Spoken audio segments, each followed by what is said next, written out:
Good morning, everybody. Good morning.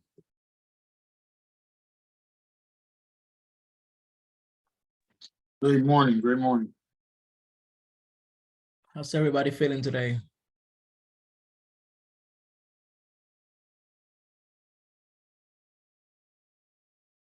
Don't all speak at once, please. ¿Estás dormido todavía? People sleeping or something. What's going on? I don't know what's going on. ¿Qué está pasando? It's a wonderful day, guys.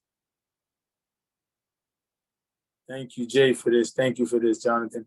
You got it, sir. Can you guys see my screen okay? I definitely can. All right. Usually give it about 3 to 5 minutes for folks to join. No more than that, because I like to respect your times and everybody who logged in on time. So bear with me for 5 minutes and we'll get this party started. Absolutely. Good morning. Good morning. Good morning.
All right, everybody. So it's 11:05. So let's get promptly started with this call. This is gonna be the the last installation, if you will, of the selling sessions that we have been having over the past month.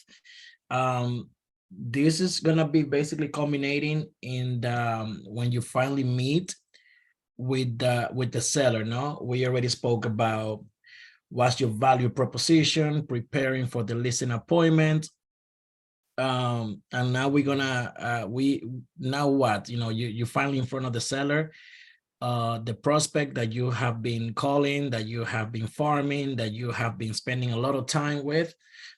So now the importance is, what do you do when you're in front of them? Just for sake of conversation and clarity, can everybody, and you can put it in the chat, can everybody see the screen and hear me okay?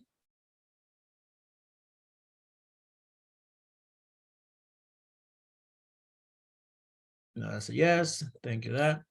All right. So what we're gonna do, remember, guys, if you guys been in my sessions before, I really want this to be open. don't let me talk to myself the entire time. Interrupt me as many times as you can. I don't have anybody manning the chat, so I may not see a question if you do have it, but still type it up if you don't want to unmute yourself.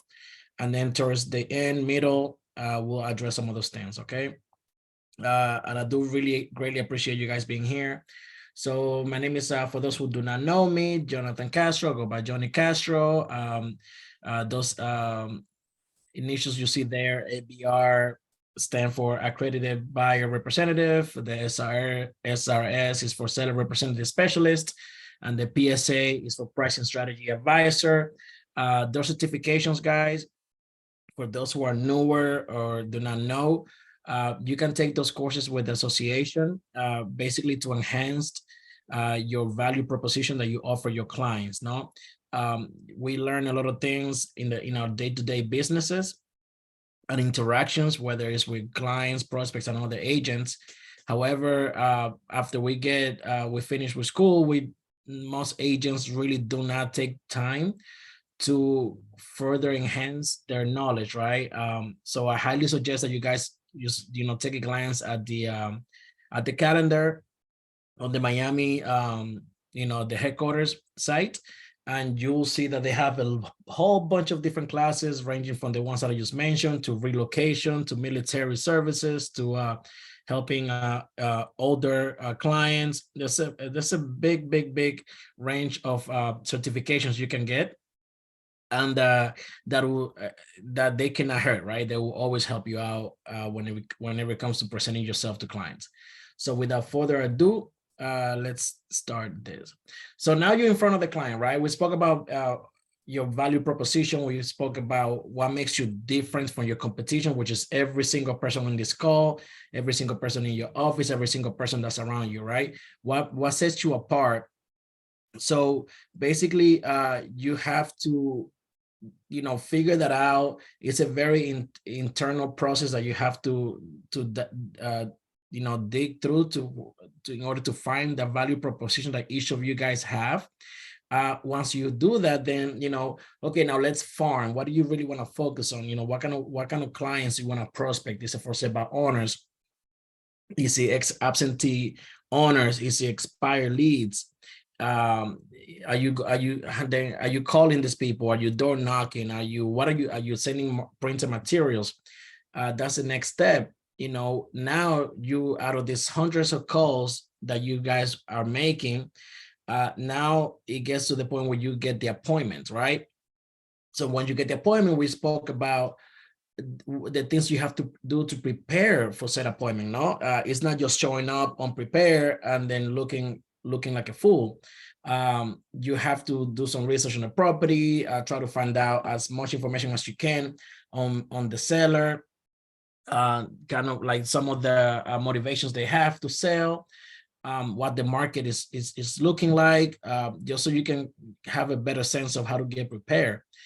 But now you're finally in front of the seller. You finally got your feet through the door, right? So now with all the preparation that you have, what do you do?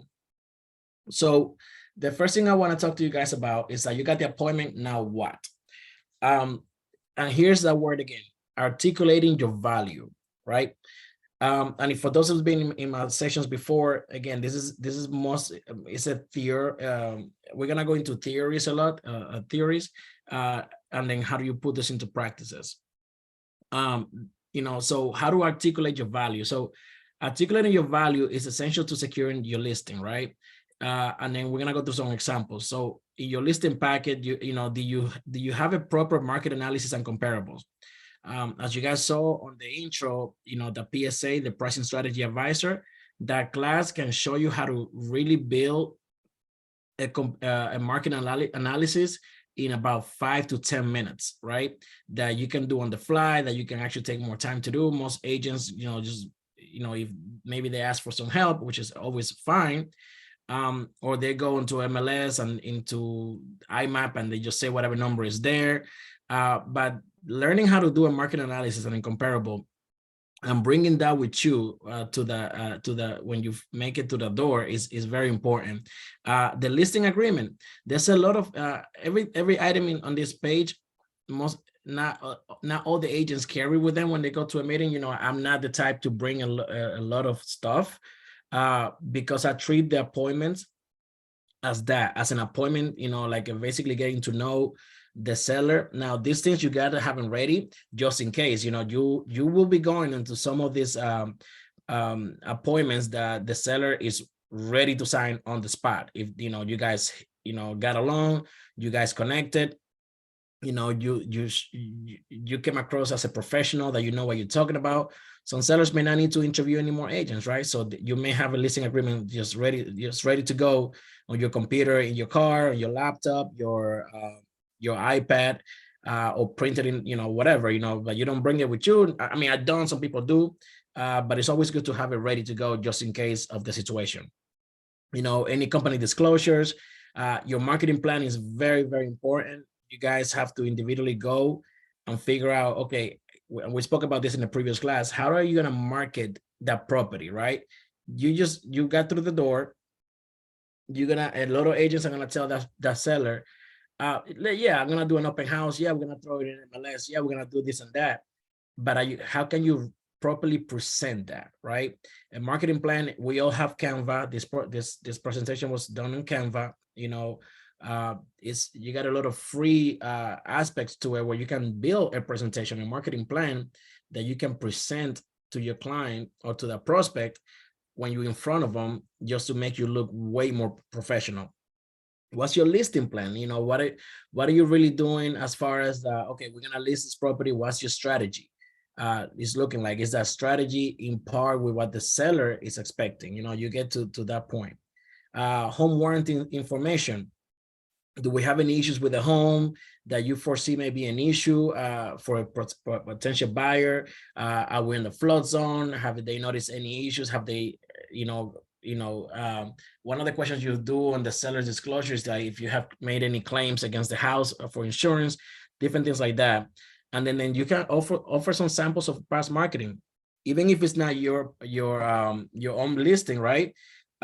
You can go ahead and do partner with somebody that has done some marketing for some listings in the past, and just bring that with you to the listing appointment, that you can show them this is what our brokerage has done in the past. So even if you have not done one, a marketing plan or a sample, you can reach out to anybody in the office, in your particular offices, and say, hey, have you done one of these things before?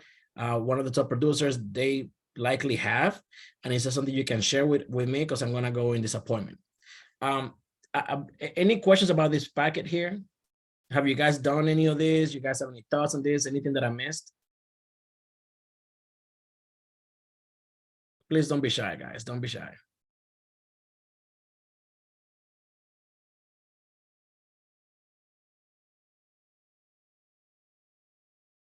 Guess we've been quiet today.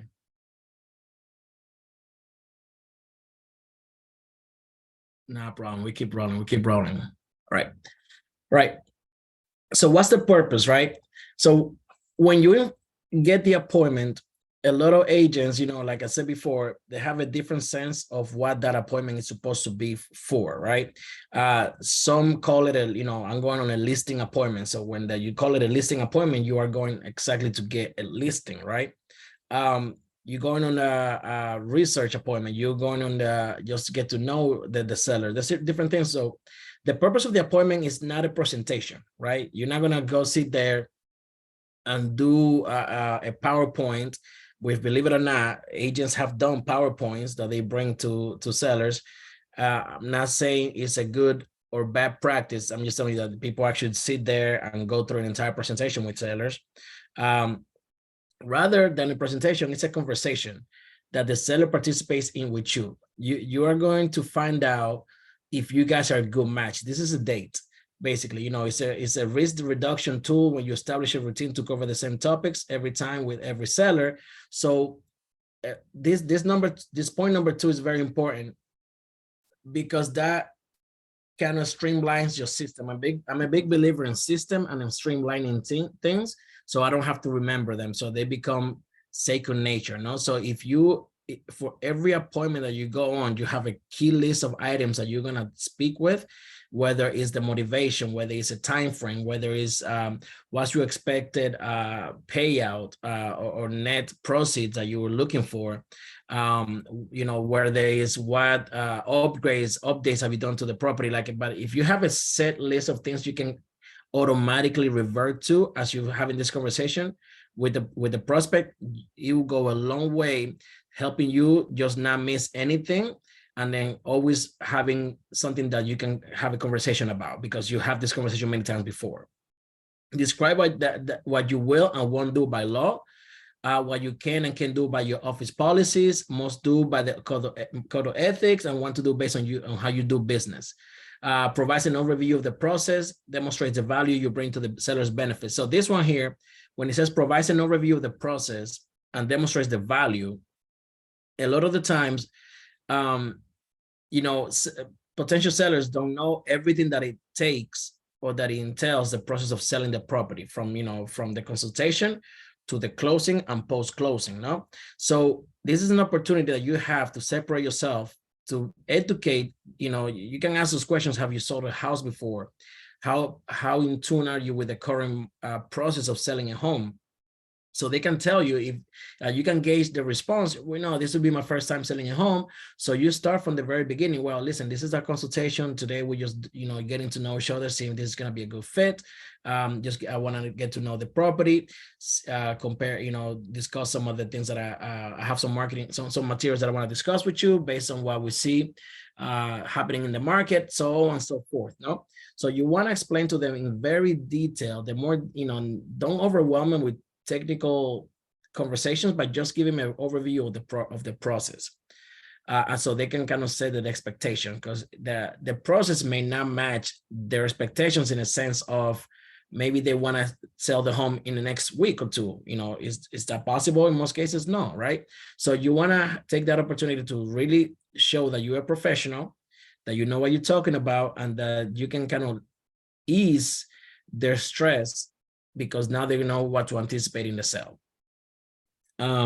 Some components are discussed at length. This includes fees charged and the optimum price of the property. Since you already did your comps, you already did your market analysis, you know what the highest comp was, what the lowest comp was based on the condition of the property. You can speak at that at length. Also, it's an opportunity for you to assess the sellers and property for motivation, financial viability. No, this is a big topic here, because now you know if your seller's time frame. No, some sellers may be able to sell in 30 days, 60 days, but maybe they need a post-occupancy agreement. No, they need to stay maybe 30 more days. Maybe they're closing on another property, because believe it or not, things have happened where sellers have sold a home. Maybe the home, they were not ready for the home to be sold that quick, or as quickly as it did, and now they have nowhere to go. And then if you don't have a post-occupancy agreement already in place, it's going to be very difficult for you to navigate that towards the end of the transaction. It has happened to me before. The market was very, very hot. The seller did not anticipate. Well, we didn't really anticipate the house to be sold that quickly, but they thought they could be out of the house in 30 days, and move to another place. And it turned out to be a very difficult situation at the end when the home sold after the first open house, or at least got on the contract. No, so this allows you also to set mutually agreeable expectations and a level of sellable listing.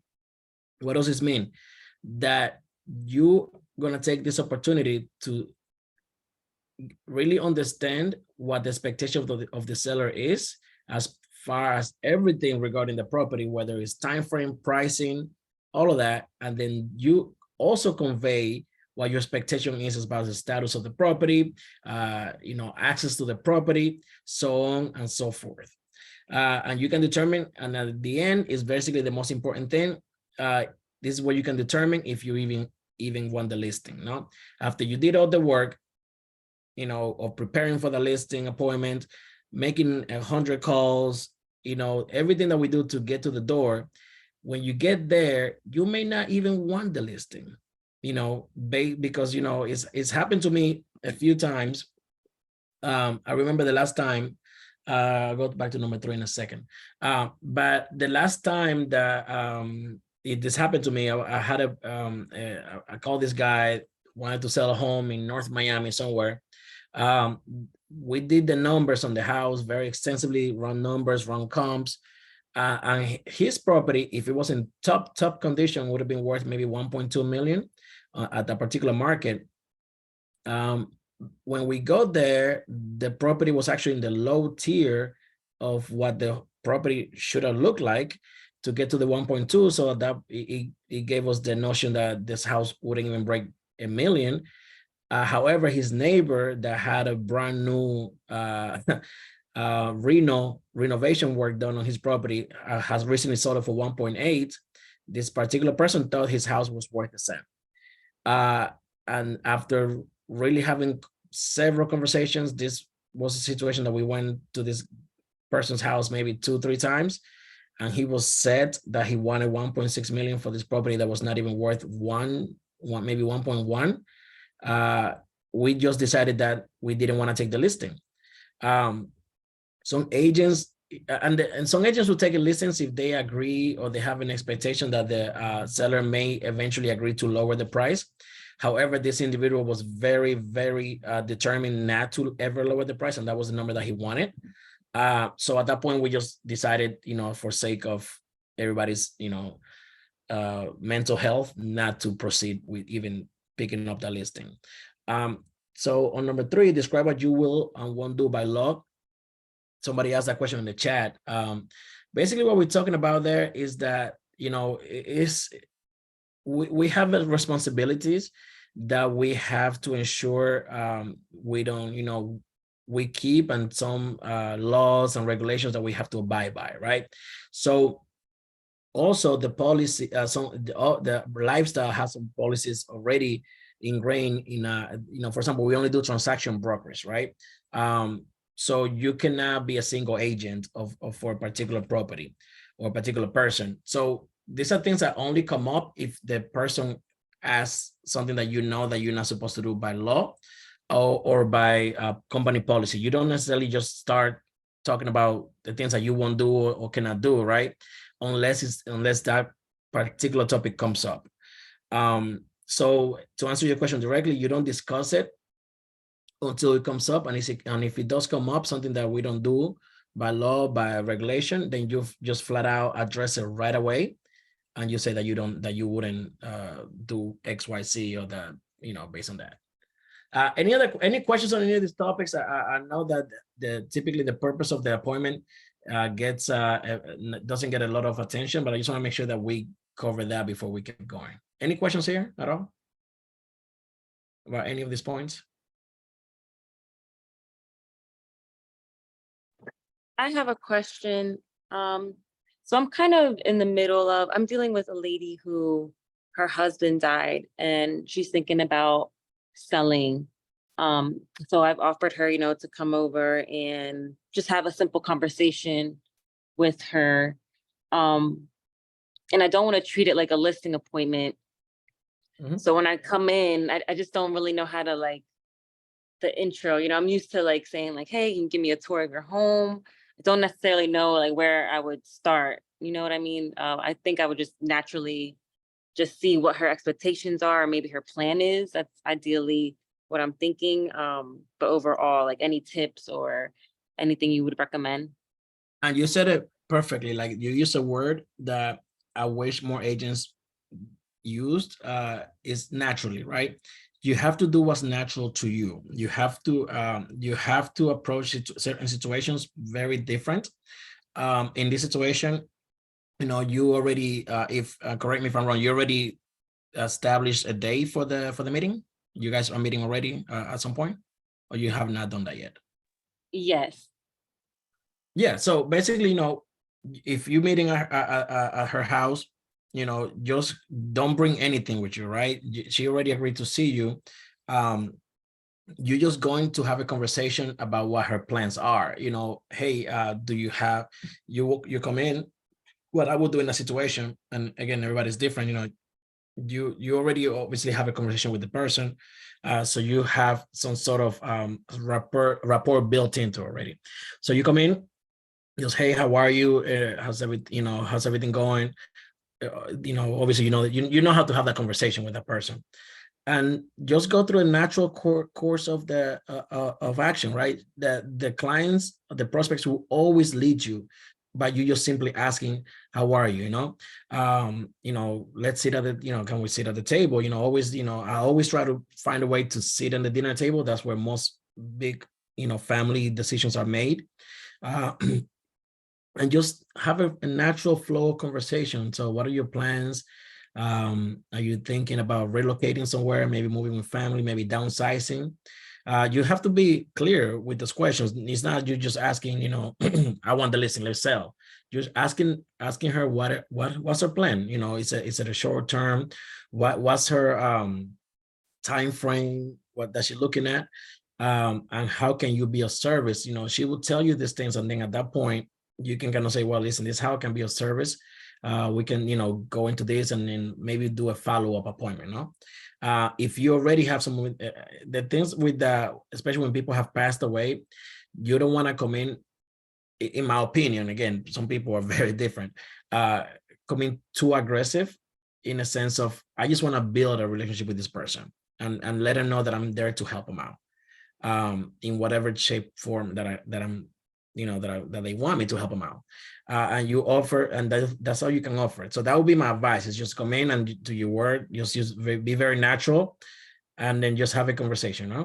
You have to be well versed in what it comes with probate, what's going on, whose name is the property on. Like, you're gonna have that set of information. So familiarize yourself with probate cases. That way you can ask specific questions about probate. And then somebody said here, kindly ask if the papers were drawn up in case of the death of one of the owners. Not in those words exactly, so that's perfect. So just you want to make sure you're asking questions pertaining to her situation. Is that more or less clear? Yes, thank you so much. You got it, and good luck on that. Good luck.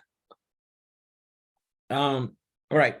So the big buckets, what seller, and this is not Jimmy Buckets from the Heat, if anybody Heat fan here, but what sellers want most from real estate agent, So as we discussed in the topic earlier topics, when we review, this is a list that becomes even more important during your seller strategy session.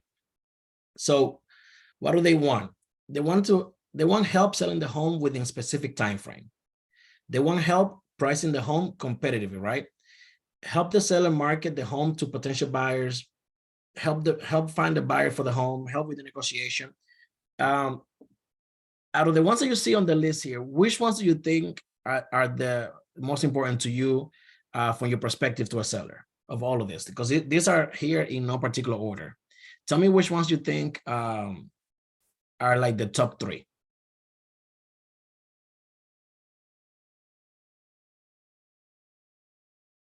And that's an open question for anybody. You can just mute. The last one, help with paperwork, inspections, and prepare for settlement. What's the next second biggest one after that one to you? Let me see. Pretty much finding the potential buyer, if that makes sense. Got you. And what do you think the helping with the paperwork and inspections is the most important one? Because they don't really have experience going through that, and us as real estate agents, we've done a couple transactions here and there, so we can pretty much guide them the right way. That's good. That's good. Anybody else? Anybody has a different top two? I have number 6, help with negotiation and dealing with buyers. Okay, and what were your number 2? Well, I like the last one, 7, help with paperwork, inspections, and preparing for settlement. And then number 1, to help sell the home with a specific time frame. But they're all important. It all depends on the seller. And that's where I wanted to get at. So somebody said here 167. So yeah, that's exactly what I wanted to get at. So it's like, thank you so much. Who was that said that? What was your name? I am Dagmara. Dagmara. No, that was such a, remember guys, like whenever we, meet these prospects, every single person you meet will have a different reason why they need an agent. Whether it's because they've never done this before, right? They need help with the paperwork. There's just contracts and inspection reports and appraisal reports and all of that stuff. DUs, offers coming in left and right. Maybe they need to help this home very fast, right? For sale by owners are not necessarily selling the homes faster than a real estate agent will. So maybe this person needs to move. They got a new job. They need to relocate. So they need to sell this thing within 30 to 60 to 90 days. So they're looking for a professional. Even the one that says help the seller find ways to fix up the home to sell it for more. We as professionals, we have seen many homes. We know what the comps look like. We know what a home looks like in order to sell. Compared to other ones that are not staged to sell. What improvements you gotta do or you should do to a home versus because sometimes a lot of people think that they have to improve everything in the property to sell it for more money, when that's not actually the case, right? Like there's some improvement that do not add any value because it's an improvement that only the seller likes, and not necessarily the buyer may not really care for it. The first thing they're gonna do when a seller goes and paints, something in the kitchen or update something in the kitchen, the very first thing a buyer will do is probably tear that down, right? So you want to guide them into things like what will be an update to the property that, one, is going to make sense, two, they're not going to waste their money, and three, is going to raise the price of the value, So everything depends. So during this conversation with the seller, you really want to just make, and I want to go back to the things we spoke earlier. When you have a list of the things you want to talk about with every single seller, every single appointment, add this to the list. What is it that you want the most out of this transaction? What is it your biggest expectation out of this transaction or this process? And they will just tell you. That way you can address that number one, because what we may think is number one may be the seller's last thing on their priority list, right? So before you start talking about things that don't make no sense to the seller or that have no bearing with the seller, I suggest that you ask these questions, so in order then you can tackle that as your priority, right? Because at the end of the day, the seller is a priority. So thank you for those comments. So communication is the key, like we know in every single relationship that we do. So one thing that we don't do, I'm guilty of this many times, is that we don't communicate the extent of the process and everything that's going to happen, so they don't ask us questions. I'm a big believer in answering questions before they even get asked, right? So what do I mean by that? As again, this conversation is flowing naturally, so they're gonna probably ask you, so or you have to maybe find a way to insert this in there. Or how you gonna do this? How do showings occur?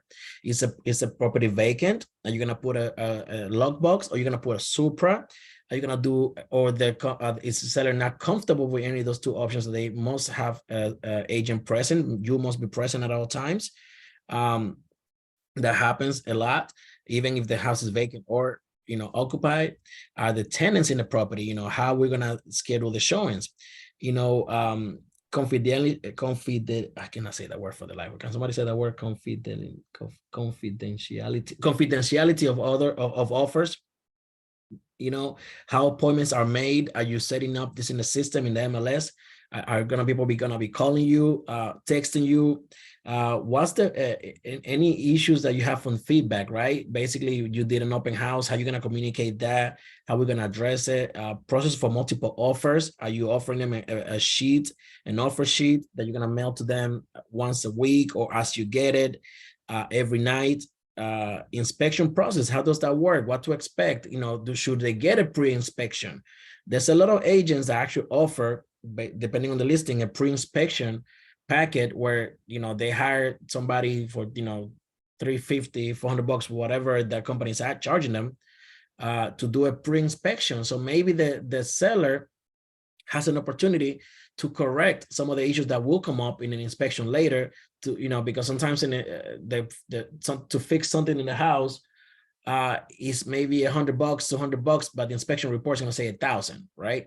So to avoid down the road maybe having to go through a negotiation process, then you just kind of fix some things ahead of time.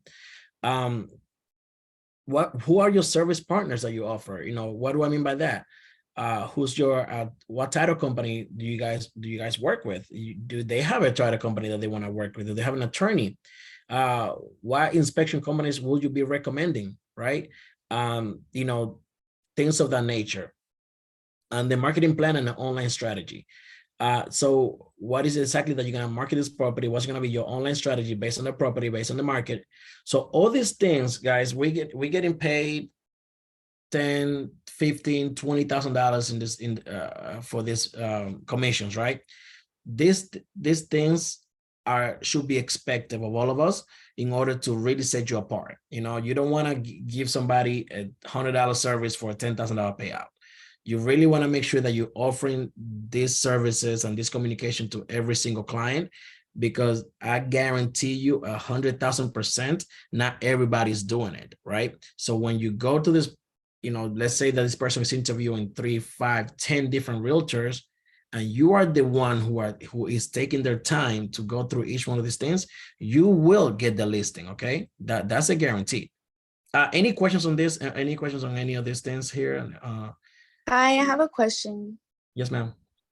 Hi. Okay, so what do you think about, about taking out a little bit of your commission in terms of like just what do you think about that? I do it often. I've done it actually. Mostly with buyers, right? Like for buyers, I've done it where maybe the buyer hadn't expected closing cost. Maybe the closing cost they wanted was, or they expected was 15,000. Maybe it went up by 1,000, 1,500. Maybe I offer, hey, you know what? I'll give you $1,000 out of mine. I want to make sure that you are happy, right? That at the end of the day, wow. $1,000, right? I've done that a few times. With sellers, it depends, right? Because you're talking about the net sheet, which is, we're gonna talk about that in a second, because you want to make sure that you have a net sheet whenever you get to that point of the conversation, to know, exactly, do they have a mortgage? Do they have 2 mortgages in the house? What are the things that they have to pay out with the money they're gonna get from the purchase, or from the sale rather, sorry. So what's the expected payout? Some people are very, very specific. I had I had clients that tell me, listen, Johnny, I need to make $250,000 at that property at a sale. So the payout turns out to be $249,000. Hey, you know what? Throw in $1,000 in there for me. Let's keep it at $250,000.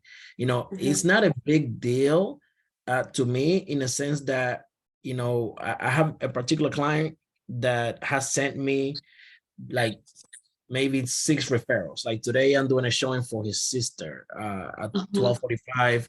And then also I have to then drive to North Miami for one of his partners is leasing an office. So you always, in my opinion, you look long-term. Do you take a big cut unreasonably? I wouldn't. You're still offering a service, but always treat it as a one-off and look at the big picture, right? Do you want to make a client very, very happy that's going to send you some referrals over $1,000, over $500? I would do it every single day. All the agents are not going to do it.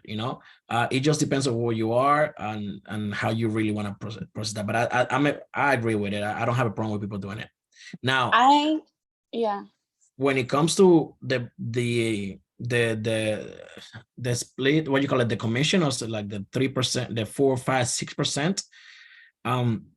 Remember that's going to be a very serious conversation that you're going to have with the clients, and it's based on the service that you don't want to be a discount agent, right? That if you are doing everything that we're discussing here, if you are going through all this communication, you're going through marketing plans, you're going through you're explaining to them how you're going to present offers, how you're going to be showing, how you're going to be marketing, listing. Everything that you're doing has a price that's worth to them. So as long as you are making up their net sheet makes sense, and you are, presenting a marketing plan for the property, you should not be a discount agent, right? So But at the same time, you have to always think about it's a balance. Okay, what makes sense for my seller in terms of the net sheet, and if it makes sense for me as well, right? Mhm. Yeah. What I was gonna say, thank you for that. What I was gonna say is I am somebody who at the end of the day I could be very like generous and I could give them like almost all of my commission type of thing. So well, not really, but you know, technically speaking. Yeah, I got you. But what would be like the highest reasonable amount that, you know? But Like, again, you know, you cannot go by amount because everything's gonna be percent, right? yeah. Because you know, if you're talking about a home that's you're selling it for, you know, $500, $500, I wish, 500,000, right? You know, and you're listing it for $500,000. Are you? Another thing that I always tell agents is like, are you also gonna get a purchase out of that? You know, somebody selling and buying. Maybe you take care of them in one of the ends, right? Maybe listen, you know, let's list for 4%. Because again, you're still gonna be getting 2.5 to 2.53% on the purchase side if you are also their buyer's agent, their agent for the purchase. Yeah. Is if you're focusing only on the sale, right? That's all they're doing, they're not really buying anything else. Then you look at the okay, listen, are we doing 4%, 5%, 6%? Depending, one thing that helps a lot of agents that will help you too is that you can present your tier of your. I have an agent and you guys may have heard of her. Her name is Gigi. She's a top producer with lifestyle, and then she presents listing. She's a listing agent, and she presents her clients with a tier, right? She does 1%, 4%, and 5%. That's her price, right? You gotta have your price. You can help at the end of the day, maybe giving a little bit at the end, but you know, but when you're listing, you gotta have your price. You gotta be professional. You gotta be able to present it. You know, I think she has like 1% when, you know, they do all the work and all she has to do is review a contract. Don't quote me on it, but something like that. Maybe she does 4% up to a point of services, and when she provides the works, you know, then, you know, including, because remember you put in pictures, you know, if you're advertising, you know, you're doing open houses, the seller's not paying for any of this. It's all coming out of your pocket and your time, you know. So then you go for the works. So that's my answer to you, is that you have to treat it one off. Just set your price for different packages that you will offer, and then let them pick, right? That's probably a better way to go about it. And can we ask Gigi like to give us those like as a No, but remember, this is reference? very independent. It's very individual to you. Yeah, It but makes that's sense very for good you. though. Yeah. You know, it's what makes sense for you. Remember, like, you have to understand where you are in your business, and you have to understand what you can live with and what you cannot. Why some agents will not come down from 6%, no matter, not even for their moms. You know, some agents just strictly do 5, 4, right? Like, everybody's super different. You have a lot of competition, but at the same time, you have a value to provide. Yeah. You know, and that's the kind of the point that we have in this session, is to kind of make sure you guys understand the value, develop your value, and present your value. So whenever you don't have to take discounted rates unless you absolutely want to help the client. You know, you present them a range of options and let them pick. You know, trust me, they're not gonna pick the 1%. Thank you so much. You got it. Any other questions here, guys? No. Right, let's keep rolling. All right, so discussing the optimal list price, right? This is a funny slide for me, because again, like I spoke earlier, people think that the house is always worth more than the neighbors, right? So you got to have a sense of how you want to present this conversation.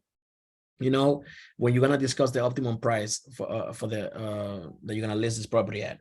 So how you frame it is up to you, but you have to set the expectation. So for example, the first example says Mr. You know, Smith, whatever. We need to first discuss the market analysis that prepared on your property and decide on the best price at which to market your home to get you the best price with the best terms in the least amount of time. You see how there's 3 different things there? It's not to sell it for the best price and that's it, but you also have to have the best terms, meaning appraisal, contingencies, XYZ. and the least amount of time, because that's also going to affect your sale, because some sellers really don't have a rush. They could have the property listed for a year. They don't care. Others need to sell it quicker. Once we have done that, we can discuss my marketing plan and how we will accomplish that. Does that make any sense to you? Great, let's get started. Or you can end with the price. Mrs. Smith, the decision of who to list your home with should be based on the person and the firm who will do the best job to get you the most money, right? The quickest sale with the least amount of inconvenience. So let's start with that, and then we can discuss the market analysis and reach the list price that will accomplish that. So these two topics are very different. They have the same end goal in mind, but they're very different in a sense that the first one, you first go through the market analysis, right? To what the market is doing, what the comps look like, what are they telling you? You start with that, and then based on that conversation, then you go to the marketing plan, right? The other one basically flips that on its head. You know, you start with basically with the marketing plan, you know, what you want to do for the property, and then you end based on all that on what you're going to list the price, list what your recommendation is to list the home. So depending on your personality and how you want to have the conversation, this is what we recommend, that you start with 1 or 2, but you always have to make sure you touch these things on your conversations, because you got to make sure you set the expectation, right? You got to present the facts of your findings, and then you discuss what you think that the home will sell for. Any questions here? I just gonna throw this in here just to kind of show you guys a different alternative of how to have this conversation.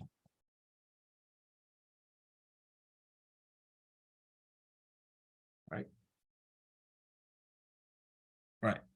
So we got about 12 minutes. Let's continue along here. So like I said, just in the previous slide, convey the facts, guys. Convey the facts and realities of the market, right? All decision makers need to be present as much as possible. You know, husband, wife, you know, partners, you know, brother, sister, mom, that whoever, right? Because you have been in appointments where we thought we were speaking with the person in charge. We basically had a listing agreement signed when we found out that the person was not in the right mind or not even the right space to be making any type of decisions.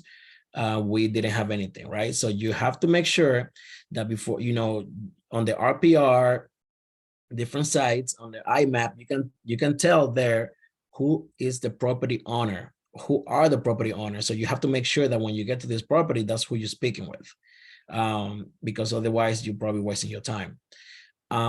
You are not there to guess a number that they want to hear. You know, I'm not gonna ask them and try to play games with them as to what, you know, because they think that the house is worth $1 million every single time, right? You have to make it clear that the facts of the markets are not arbitrary. You're not coming up with these things. You are not guessing. You are bringing actual facts. You know, we are not here to second guess these things.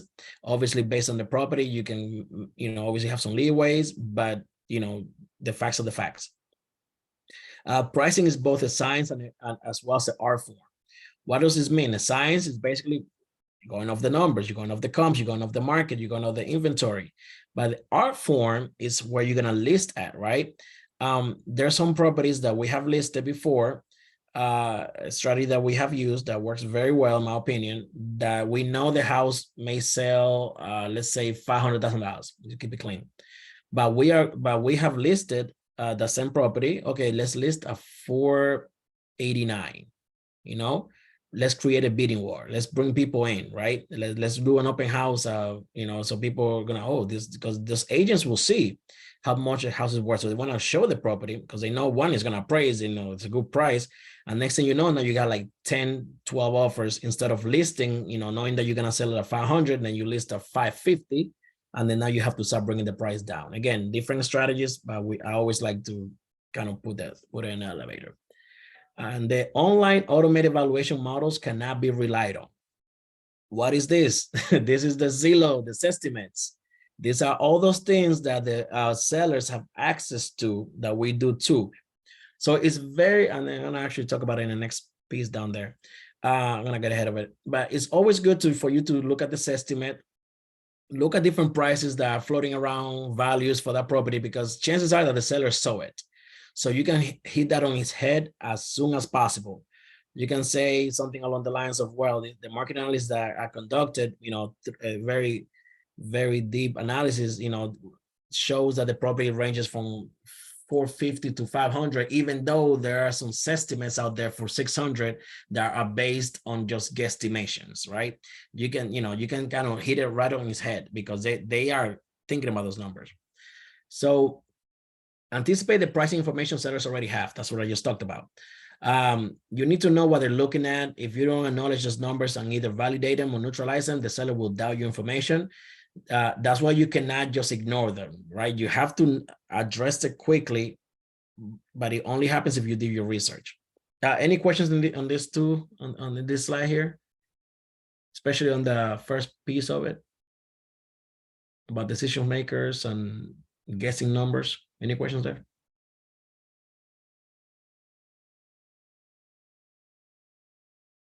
Okay. And our objective. The primary objective is to a sellable listing. Nobody wants to have a listing that's just sitting there because it's priced wrong.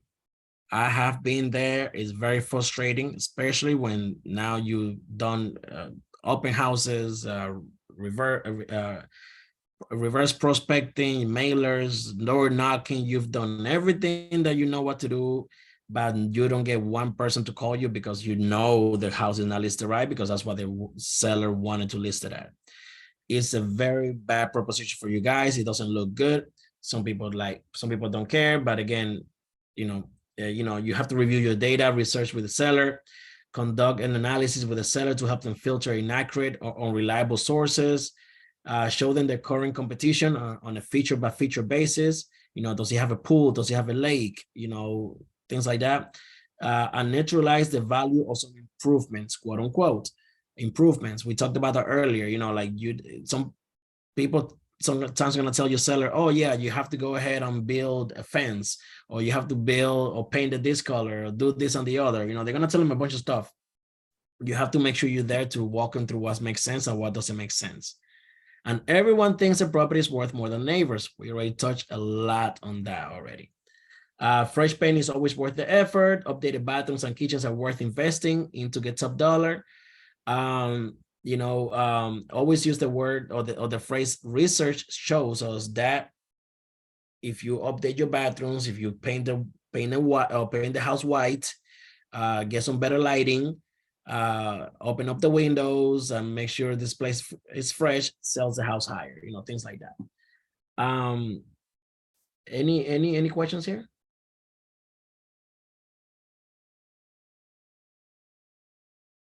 Right. So you are at the end of the line here, right? So now you have to determine if you can sell the property. Now you went through all that, you have the conversation. This is the last part. So you have to determine if you can sell the property. If you are likely to sell the property, if the sellers are motivated, and this is all information you're finding out during this conversation when you first get through there, right? If the price is within the range, are they realistic? Is the location, quote unquote, desirable? Are the conditions of the property acceptable? Is seller willing to do any repairs, like we talked about earlier? How's the curb appeal? Are they taking care of the grass? How's the sidewalk? Things like that. Is it easy to show? I had listings before where I can only show from 6 to 8 p.m. on a Wednesday night, right? It's very difficult to sell something like that. And is it financially possible? However, it could be unlikely if your sellers are not really motivated, they're just testing the waters. They're seriously overpriced, which we see a lot. Difficult location, needs lots of work where, it's going to be hard to find somebody to finance it, maybe a cash deal. They're not willing to do any repairs, difficult to show, financially unlikely, right? Any questions on these factors here? We clear? And then after this is if you want the listing, don't ever forget to ask for it. We go to these conversations with these clients, these prospects, and we do all this work and we walk around and then, okay, oh, let's think about it. We'll call you, and then you shake hands and you walk off. But you never ask for the listing. After you have those conversations, you hit some kind of rapport, you build some kind of rapport, you build some kind of relationship, just tell them straight up, I would love to help you sell this property. I would love to, walk around this process with you and get this listing and get you the best, whatever you discuss with that person is, and you have to ask for it, leave it on their brains and their minds that you want the listing, right?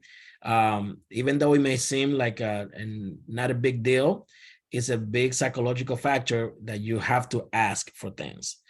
Don't just assume that they're gonna give it to you because you did all this work. You just still have to ask for it to build that sense of, they're gonna tell you yes or no, right? So any questions? That kind of wraps up what we wanted to talk about, from the preparation, from the calls, from you choosing your value proposition. Now you're getting in front of the agent, or not agent, but in front of the client. So we wanted to make sure that you had very well-rounded, very well-versed information on kind of like some of the things to do. I'm dropping something on the chat here for you guys. Let me see right now. That's going to help you guys in the future. See, it's a file. Let me know if you guys can see it, okay? 1 second.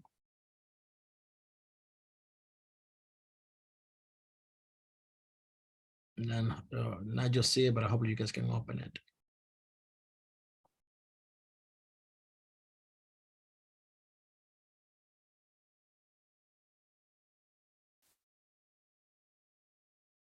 It's called the it's a game plan. Here it is.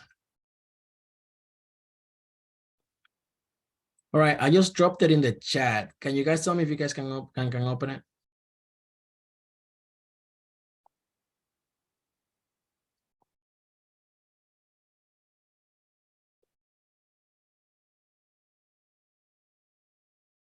All right, perfect. All right. So, okay, so to finish here, let me make sure you guys can see it. Okay. All right, so I just dropped this off on everybody's chat. Make sure you download it to your computer because this chat will go away once we close here. But basically, it's a meeting with the seller. It's a bit of a game plan for you guys, for you to have conversations with them, right? Assisting proper pricing. There's some of the things you can talk to them about, the things that you will do for them. I would do a CMA for you. I am aware of what has sold and what the competition is. I am trained on how to utilize the M&M, analyze the data, market your property. Oh, sorry. Basically all these things here that you can make sure that you will sound professional. You're gonna attend the appraisal, assist with home inspection issues and negotiation. And right there it talks about the benefits. You don't want to leave money on the table by pricing too low, nor do you want to price your home too high that it becomes one of the one that helps sell other well-priced homes, right? You don't want to lose to the competition. I will do constantly analysis of your competition or properties and that sell to determine if the marketing plan is adjusting, right? I will expose your property in every way possible to the right buyers and ensure showing. So you go through this and you pick a couple of things that you want to talk about with your presentations, and then this will greatly help you out a lot. Yeah, I'll drop it off again there. So you always want to make sure you do this, at least get some nuggets here that will help you kind of like sound way more professional. At the end of the day, it's about sounding professional, and then, fake it till we make it, right? Any questions, guys, on anything of this, any of this? Thank you. You got it. I'm dropping it off. It's there again, just in case somebody couldn't get it. So that's it for me, guys. If there's no more questions, concerns, always feel free to send me a note, call me personally. I'm here to help you guys with anything I can. And other than that, just thank you for your time.